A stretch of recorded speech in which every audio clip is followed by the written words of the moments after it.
Assalamualaikum warahmatullahi wabarakatuh. Halo teman-teman semua, kami dari kelompok 1 akan mempresentasikan video kami mengenai empirisme, di mana ini merupakan salah satu tugas dari mata kuliah logika yang dosen pengampunya adalah Bapak Haryono SPD MPD. Di sini kami beranggotakan 11 orang. Anggotanya adalah Erlis Dawayuni, Mila Rosa Roslina, Familia Husnul Ma'wa, Nur Anisha Fauzia, Ferdinand Faroza, Indah Puji Lestari, Irade Srawati, Nur Anisha Fauzia, Anggi Subianto, Kurnia Wirawan, dan Nofriski Khairul Iksan. Berikut video presentasi dari kelompok kami.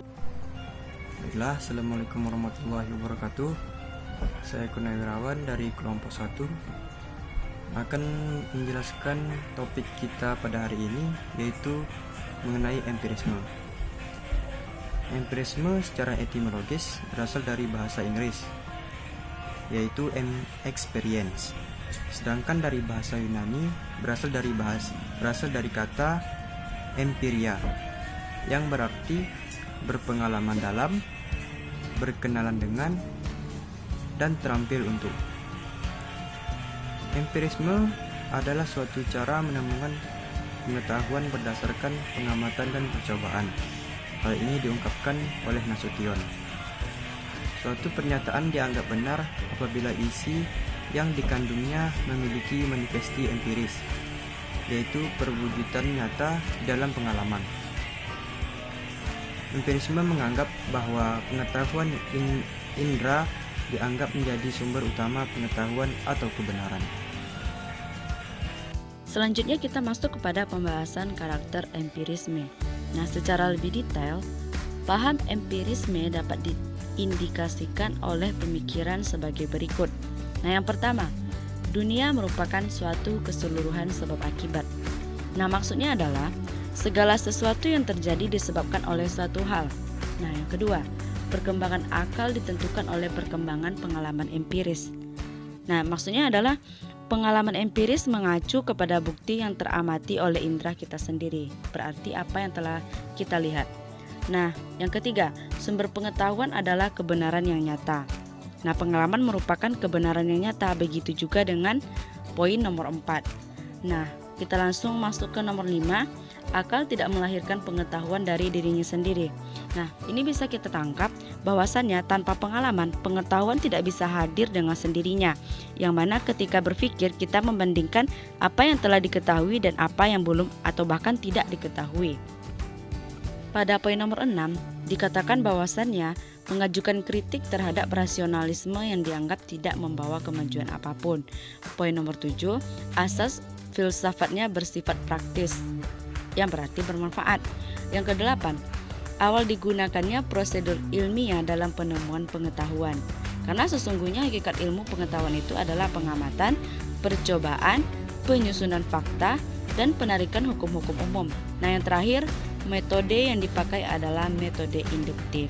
Nah, itulah tadi karakter empirisme. Baik, saya Irade Srawati akan melanjutkan menjelaskan mengenai ajaran pokok empirisme, di mana ajaran ini terdapat 6 ajarannya. Yang pertama, pandangan bahwa semua ide atau gagasan merupakan abstraksi yang dibentuk dengan menggabungkan apa yang dialami. Maksudnya di sini konsep ide yang dipandang oleh orang empirisme ini. Kemudian yang kedua, pengalaman indrawi adalah satu-satunya sumber pengetahuan dan bukan akal atau rasio. Pengalaman indrawi maksudnya adalah pengalaman melalui bantuan panca indera kita sendiri. Nah, yang ketiga, semua yang kita ketahui pada akhirnya bergantung pada data indrawi, bergantung pada data yang panca indera kita yang tadi. Kemudian yang keempat, semua pengetahuan turun secara langsung atau disimpulkan secara tidak langsung dari data indrawi, atau kecuali beberapa kebenaran logika dan matematika. Jadi pengetahuan ini secara tidak langsung turun dari pemikiran kita sendiri. Yang kelima, akal budi sendiri tidak dapat memberikan kita pengetahuan tentang realitas tanpa acuan pada pengalaman indrawi dan penggunaan panca indera kita. Akal budi mendapat tugas untuk mengolah bahan-bahan yang diperoleh dari pengalaman. Jadi ini berpikir logis berdasarkan pengalaman kita itu sendiri. Jadi tanpa acuan ini sulit gitu, tidak dapat memberikan kita pengetahuan, jadi berdasarkan pengalaman itu sendiri.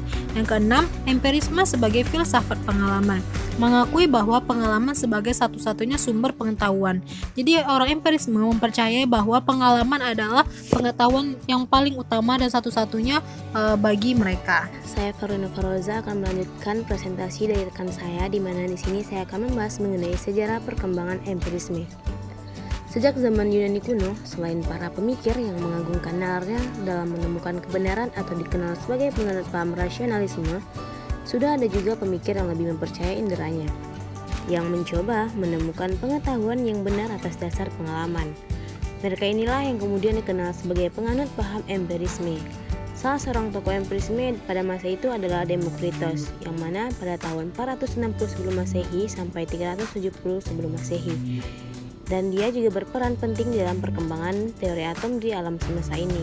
Baiklah, mungkin itu presentasi dari saya. Selanjutnya akan dilanjutkan oleh rekan saya.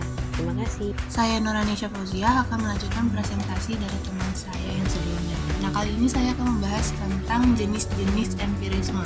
Yang pertama yaitu empiriokratisisme atau dapat kita sebut juga dengan marxisme. Nah, aliran ini adalah aliran yang ingin membersihkan pengertian pengalaman dari konsep substansi, keniscayaan, kausalitas, dan sebagainya sebagai pengertian dari a priori. Yang kedua yaitu ada empiris radikal, yaitu merupakan aliran yang berpendirian bahwa semua pengetahuan dapat dilacak sampai pada pengalaman indrawi. Dan yang ketiga yaitu empirisme logis, yaitu aliran yang berpegang pada pandangan-pandangan yang dapat kita bagi sebagai berikut. Yang pertama yaitu ada batas-batas bagi empirisme. Yang kedua, semua proposisi yang benar dapat dijabarkan atau direduksikan pada proposisi yang mengenai data indrawi kurang lebih merupakan data indera yang ada seketika. Lalu yang ketiga, pertanyaan-pertanyaan mengenai hakikat kenyataan yang terdalam pada daya dasarnya tidak mengandung makna. Nah, sekian penjelasan dari saya. Terima kasih. Baik, di sini saya Nofriski Herliksan. Saya akan melanjutkan presentasi yang sebelumnya telah dijelaskan oleh teman-teman kelompok saya. Di sini saya akan menjelaskan tentang atau memberi contoh tentang empirisme dalam kehidupan sehari-hari. Contohnya telah terjadi sebuah konflik antara dua desa gitu kan. Pak RW sedang mencari informasi serta mencari solusi di dalam konflik antara desa 1 dan desa 2 yang terjadi di wilayah kerjanya, dengan mengamati perilaku serta latar belakang dari kehidupan dari kedua desa. Ternyata memang benar, setelah dicari-cari informasinya, Pak RW kemudian menyimpulkan bahwa desa 1 memang sering melakukan provokasi dengan menghina warga desa 2. Jadi seluruh pengetahuan yang telah atau sudah dirasakan serta dilihat itu akan disimpan di dalam memori otak kita dan kemudian akan dikeluarkan kembali pada saat yang dibutuhkan.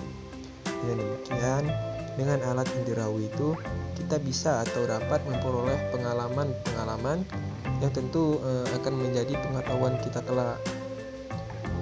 Baik, itu saja. Terima kasih. Perkenalkan, saya Kamelia Husnu Ma'wa akan melanjutkan presentasi dari kelompok kami. Di sini saya akan menjelaskan tentang kaum empirisme. Kaum empiris memegang teguh pendapat bahwa pengetahuan manusia dapat diperoleh lewat pengalaman. Contohnya, jika kita sedang berusaha untuk meyakinkan seseorang empiris bahwa sesuatu itu ada, dia akan berkata, "Tunjukkan hal itu kepada saya." Dalam persoalan mengenai fakta, maka dia harus diyakinkan oleh pengalamannya sendiri. Jika kita mengatakan kepada dia bahwa seekor harimau di kamar mandinya, pertama dia minta kita untuk menjelaskan bagaimana kita dapat sampai kepada kesimpulan tersebut. Jika kemudian kita mengatakan bahwa kita melihat harimau tersebut di dalam kamar mandi, baru kaum empiris akan mau mendengar laporan mengenai pengalaman kita.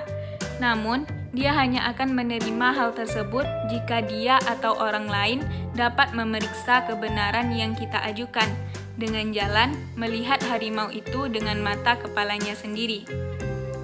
dapat disimpulkan bahwa kaum empirisme itu tidak akan mudah percaya. Dia akan percaya ketika dia melihat bukti yang nyata dan jelas. Baiklah, saya Andi Subianto ini melanjutkan presentasi selanjutnya, yaitu derajat atau tingkatan empirisme. Ada 3 derajat ataupun tingkatan dari empirisme tersebut. Yang pertama, empirisme absolut. Artinya menganggap bahwa tidak ada priori baik dalam konsep formal maupun kategorikal, juga dalam proposisi. Priori berasal dari bahasa Latin yang artinya adalah from the former, atau kebalikan dari posteriori atau from the latter. Beberapa ilmuwan menyebutkan a priori ini sebagai ide bawaan yang dimiliki konsep sebelum ia bersentuhan dengan dunia empiri. Konsep formal menunjukkan struktur dasar logika dan matematika dalam wacana ilmiah seperti tidak, dan, jika, atau, semua, beberapa, ataupun kesatuan. Sedangkan yang dimaksud dengan konsep kategorikal adalah pengelompokan ide atau gagasan, misalnya Tuhan, penyebab, pikiran, ataupun substansi. Sementara proposisi adalah pernyataan atau dalil tentang suatu hal. Yang selanjutnya yang nomor 2 yaitu empirisme substantif. Artinya empirisme ini lebih moderat, mengakui bahwa di dalam konsep formal ada a priori, tetapi tidak mengakui adanya a priori dalam konsep kategorikal dan proposisi. Yang selanjutnya yaitu nomor 3 ada empirisme parsial, mengakui bahwa ada konsep lain selain konsep formal yang bersifat a priori, dan bahwa kadang-kadang ada proposisi informatif substansial tentang alam yang tidak empirisme. Itu saja dari saya, sekian dan terima kasih. Saya kembalikan kepada moderator. Baiklah, di sini saya akan melanjutkan presentasi dari penyaji sebelumnya.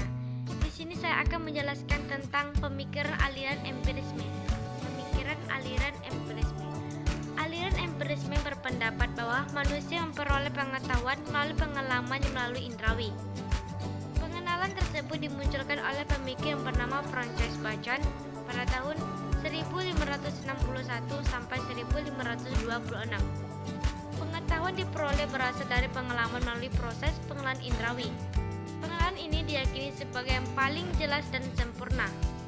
Proses pengalaman yang diperoleh tersebut tidak lain akibat suatu objek yang merangsang alat indrawi yang dipahami dalam otak, sehingga terbentuklah tanggapan-tanggapan mengenai objek yang telah merangsang alat indrawi tersebut. Perkenalkan, saya Elda Tenari Putri sebagai kelompok penyaji akan melanjutkan presentasi tentang empirisme. Kaum empiris berpandangan bahwa pengetahuan manusia dapat diperoleh melalui pengalaman. Hume, seperti layaknya filosof empirisme lainnya, menganut prinsip epistemologi yang berbunyi, tidak ada satupun ada dalam pikiran yang tidak terlebih dahulu terdapat pada data-data indrawi. Hume melakukan perbedaan antara kesan dan ide. Kesan merupakan penginderaan langsung atas realitas lahiriah, sementara ide adalah ingatan atas kesan-kesan. Menurutnya, kesan selalu muncul lebih dahulu, sementara ide sebagai pengalaman langsung tidak dapat diragukan. Dengan kata lain, karena ide merupakan ingatan atas kesan-kesan, maka isi pikiran manusia tergantung kepada aktivitas inderanya. Kesan maupun ide menurut Hume dapat sederhana maupun kompleks. Sebuah ide sederhana merupakan perpanjangan dari kesan sederhana. Begitu pula dengan ide kompleks, merupakan kelanjutan dari kesan yang kompleks. Tapi dari ide kompleks dapat diturunkan menjadi ide sederhana. Pikiran kita menurut Hume bekerja berdasarkan 3 prinsip yang bertautan dengan ide. Pertama, prinsip kemiripan, yaitu mencari kemiripan antara apa yang ada di benak kita dengan kenyataan di luar. Kedua, prinsip kedekatan, yaitu kalau kita memikirkan sebuah rumah, maka berdasarkan prinsip kedekatan kita juga berpikir tentang adanya jendela, pintu, atap, perabot sesuai dengan gambar rumah yang kita dapatkan lewat pengalaman indrawi sebelumnya. Nah, yang ketiga adalah prinsip sebab akibat, yaitu jika kita memikirkan luka, kita pasti memikirkan rasa sakit yang diakibatkannya. Assalamualaikum warahmatullahi wabarakatuh. Hai teman-teman, saya Mila Rosa Roslina, NIM 1905113722 akan melanjutkan presentasi dari rekan saya. Nah, saya akan membahas mengenai peranan aliran empirisme dalam pendidikan. Nah, menurut aliran ini, manusia itu dilahirkan putih bersih seperti kertas putih, artinya tidak membawa potensi apa-apa. Perkembangan selanjutnya tergantung pada pendidikan dan lingkungan. aliran empirisme ini dipandang berat sebelah sebab hanya mementingkan peranan pengalaman yang diperoleh dari lingkungan. Sedangkan kemampuan dasar yang dibawa anak sejak lahir dianggap tidak menentukan. Menurut kenyataannya, dalam kehidupan sehari-hari terdapat anak yang berhasil karena mempunyai bakat sendiri. Meskipun di lingkungan sekitarnya tidak mendukung keberhasilannya, disebabkan karena adanya kemampuan berasal dari dalam diri yang berupa kecerdasan atau kemauan. Nah, meskipun demikian, penganut aliran ini masih tampak dalam pendapat-pendapat yang memandang manusia sebagai makhluk pasif dan dapat diubah umpamanya melalui modifikasi tingkah laku. Hal itu tercermin pada pandangan scientific psikologi Skinner ataupun dengan behavioral. Nah, behaviorisme itu menjadikan perilaku manusia tampak keluar sebagai sasaran kajiannya, dengan tetap menekankan bahwa perilaku itu terutama sebagai hasil belajar semata-mata. Terima kasih. Baiklah, itu video presentasi dari kelompok kami. Jika ada kesalahan kami mohon maaf, dan jika ada positifnya mohon